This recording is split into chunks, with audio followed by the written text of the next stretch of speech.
Cuando los hombres se reúnen para charlar, los temas no suelen ser más que trabajo, economía y situación política global.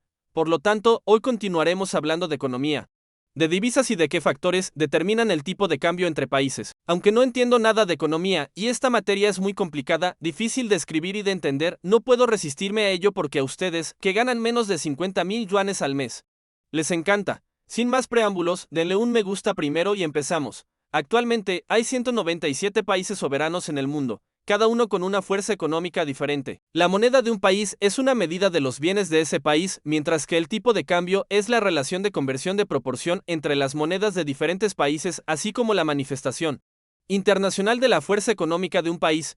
En la época del trueque, si se podía lograr el intercambio equitativo de valor propio, pero con el crecimiento de la población y el aumento de la diversidad de las necesidades de las personas, esta antigua forma comercial ya no podía satisfacer las transacciones diarias, así que apareció la moneda como equivalente intermedio. Todos sabemos que esto es una manzana, en inglés se dice Apple y en árabe, araben tan araben fan araben alif maraben nen. Una manzana se vende 7 yuanes en China, 1,5 dólares estadounidenses en Estados Unidos y solo 0,0428 dinares kuwaitíes en Kuwait. Bueno, Sergio, una pregunta, ¿qué valor teórico sirve de base para determinar esta proporción de conversión? A diferencia de los bonos soberanos, los bonos corporativos y las acciones, el modelo de precios de las divisas es mucho más complicado.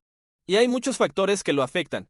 En el mercado financiero internacional, las monedas de países con fuerte capacidad y alta credibilidad se denominan monedas duras, como el dólar estadounidense, la libra esterlina, el yuan chino, el yen japonés y el euro. Por el contrario, las monedas de países con baja credibilidad se llaman monedas blandas, entre las que destacan el rupio indio y el dong vietnamita. En realidad, la distinción entre moneda dura y moneda blanda es relativa, ya que puede cambiar según la evolución de la situación económica y financiera del país. Por ejemplo, el dólar estadounidense fue una moneda dura en los años 50, se convirtió en moneda blanda desde finales de los años 60 hasta los años 70 y volvió a ser una moneda dura en los años 80. Cuando el Banco de la Reserva Federal de Estados Unidos implementó políticas de altas tasas de interés y restricción de liquidez. Por supuesto, este valor teórico de conversión no se decide de forma arbitraria. A principios del siglo XIX, el economista británico Henry Thornton propuso la teoría de la paridad del poder adquisitivo, PPA, que es una teoría económica utilizada para explicar y predecir los tipos de cambio. Primero, suponemos que nos encontramos en un mundo perfecto. Entre países existe libre comercio, sin costos comerciales, guerras, aranceles ni controles de cambio. Bajo este presupuesto general, si una manzana se vende 7 yuanes en China y un 5 dólares en Estados Unidos, según esta teoría, para un mismo producto ya se ha cotizado en yuanes o en dólares después de la conversión mediante el tipo de cambio. En teoría debería ser completamente equivalente en valor, es decir, la proporción entre los precios de los 197 países es el tipo de cambio entre diferentes monedas, pero en la realidad, la situación es completamente distinta. Si trabajas lavando platos en Estados Unidos y ganas 2,000 dólares al mes, ese dinero apenas te alcanza para vivir. Pero si estuvieras en China, un ingreso mensual de 14,000 yuanes te permitiría vivir cómodamente. Y si estuvieras en la India, incluso sería suficiente para cubrir los gastos de medio año. ¿Qué causa esto? La teoría ignora por completo factores como las barreras comerciales, los costos de transporte, los aranceles, la intervención gubernamental y la política, porque es imposible que, después de trabajar en Estados Unidos, regreses a China todos los días para vivir y consumir. Eso no es realista. Del mismo modo, si trabajas y vives en Pekín, no puedes comprar una casa en Sansa y luego transportarla para vivir en ella, porque las diferencias en los precios de bienes como viviendas y coches, que forman parte de los costos de vida, no pueden eliminarse mediante el libre comercio. Por lo tanto, la teoría de la paridad del poder adquisitivo, que calcula el tipo de cambio basándose en los precios de los países, no es precisa. Sin embargo, sigue teniendo valor de referencia para analizar las tendencias a largo plazo de los tipos de cambio. Con el paso del tiempo, los tipos de cambio tienden a reflejar las diferencias en los niveles de precios entre países, porque un nivel de precios estable a largo plazo indica que la tasa de inflación del país es estable, que su economía en general crece de manera constante y que no habrá disturbios graves. En ese caso, la credibilidad de la moneda del país en el mercado financiero internacional también aumentará, por lo que la moneda se volverá más valiosa. Por el contrario, en países con alta inflación como la India, Sudáfrica y Indonesia, su moneda ya no tiene valor dentro del país, por lo que naturalmente se depreciará al cambiarla por divisas en el mercado financiero internacional. Esta es la primera factor importante que afecta el tipo de cambio. Cuando se habla de inflación, ¿a quién piensas? Correcto, en Zimbabue. Si solo miras el número de ceros en sus monedas, Parecen cantidades que yo no ganaría en toda mi vida, pero en realidad ni siquiera alcanzan para comprar un caramelo. Alrededor del año 2000, el gobierno de Zimbabue implementó una reforma agraria a gran escala, reasignó grandes extensiones de tierras de agricultores blancos a personas sin experiencia agrícola, lo que provocó el colapso de la producción agrícola y la reducción del suministro de alimentos. Para compensar el déficit fiscal, el gobierno imprimió grandes cantidades de dinero, lo que agravó la depreciación de la moneda y finalmente llevó a una hiperinflación. Junto con esta hiperinflación, el dólar zimbabuense se depreció rápidamente respecto al dólar estadounidense. Cuando se emitió la primera generación del dólar zimbabuense en 1980, un dólar estadounidense equivalía a 0,68 dólares zimbabuenses. Entre 1998 y 2000, un dólar estadounidense aún podía cambiarse por 24 dólares zimbabuenses, pero a partir de 2006, la depreciación fue tan grande que un dólar estadounidense equivalía a 100,000 dólares zimbabuenses. Era tan grave que incluso antes de que el pan llegara a la boca, tenías que pagar una diferencia de precio adicional. La solución que adoptó el gobierno de Zimbabue fue emitir una nueva moneda código ZWN y eliminar directamente 3 ceros al final de la moneda. Antiguo código ZWD. De este modo, un dólar estadounidense pasó a equivaler a 100 dólares zimbabuenses. ¿Cómo lo ven? ¿No es demasiado simple y crudo? Pero esto no resolvió la hiperinflación. Por el contrario, la moneda zimbabuense se depreció aún más rápido. Alrededor de 2007. Volvió a caer hasta alcanzar un tipo de cambio de un dólar estadounidense por 30,000 dólares zimbabuenses. A finales de diciembre de ese año, el tipo de cambio fue de 1 a 2 de 0,00. Después, la depreciación fue tan rápida como si la moneda hubiera tomado un laxante. Hasta que aparecieron billetes de 500,000 millones de dólares zimbabuenses. Pero no terminó ahí, el gobierno de Zimbabue volvió a aplicar el mismo método, eliminó 10 ceros en 2009. El gobierno seguía imprimiendo dinero y la inflación seguía agravándose. Fue entonces cuando apareció ese billete mundialmente famoso de 100 billones de dólares zimbabuenses, pero aunque el valor nominal parece impresionante, en realidad solo equivalía a menos de 3 yuanes chinos. Después, el gobierno de Zimbabue volvió a repetir el mismo truco, eliminó 12 ceros más, lanzó una nueva moneda código ZWL. Al final, se dieron cuenta de que fabricar un billete con un costo de 5 yuanes, pero con un valor nominal de solo 2 yuanes, no merecía la pena. Por lo tanto, Zimbabue decidió abolir todos sus billetes y adoptar el dólar estadounidense o la libra esterlina, lo que finalmente le permitió salir de la trampa de la inflación. En 2018, Zimbabue estableció una relación de asociación estratégica con China e invirtió en la construcción de infraestructuras como fábricas de cemento y minas de carbón. En 2019, el presidente de Zimbabue, Emmerson Mnangagwa, anunció el lanzamiento de una nueva moneda soberana, poniendo fin a un periodo de 10 años sin tener una moneda nacional propia. Podemos ver claramente a través de este ejemplo extremo que cuando la tasa de inflación de un país es más alta que la de otros, el poder adquisitivo de su moneda disminuirá, lo que a su vez provoca la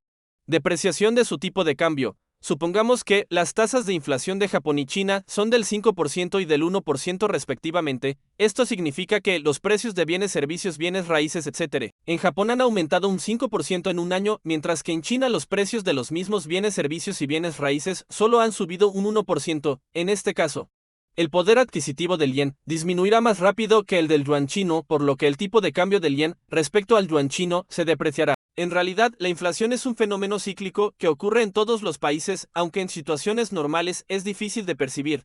Por ejemplo, en el caso del dólar estadounidense. Al comparar su inflación y su tipo de cambio en los últimos 50 años, solo fue muy evidente durante el periodo de alta inflación de los años 80. Si observamos las monedas duras actuales, como el yuan chino, el yen japonés y el euro, sus tasas de inflación suelen ser inferiores al 10%. Estas fluctuaciones leves no causan variaciones graves en los precios, ni afectan su credibilidad internacional, por lo que naturalmente su impacto en el tipo de cambio no es tan grande. Solo Zimbabue es un ejemplo extremo. Su tasa de inflación se disparó abruptamente por encima del 50%. Un pan costaba 10 billones de dólares zimbabuenses y un solo viaje en autobús requería 5 billones de dólares zimbabuenses. Por eso, el tipo de cambio de Zimbabue en el mercado internacional es tan desastroso. En situaciones como esta, la teoría de la paridad del poder adquisitivo mencionada anteriormente es inútil, debido a que los costos de circulación de los bienes son muy altos. Su capacidad de ajuste es limitada. Así surgió la segunda teoría, la teoría de la paridad de tasas de interés, y el Banco de la Reserva Federal de Estados Unidos, FED, es el que mejor la maneja. Primero, debemos entender que, aunque las divisas son instrumentos de pago para liquidaciones internacionales, en esencia son un tipo de activo financiero, como producto financiero.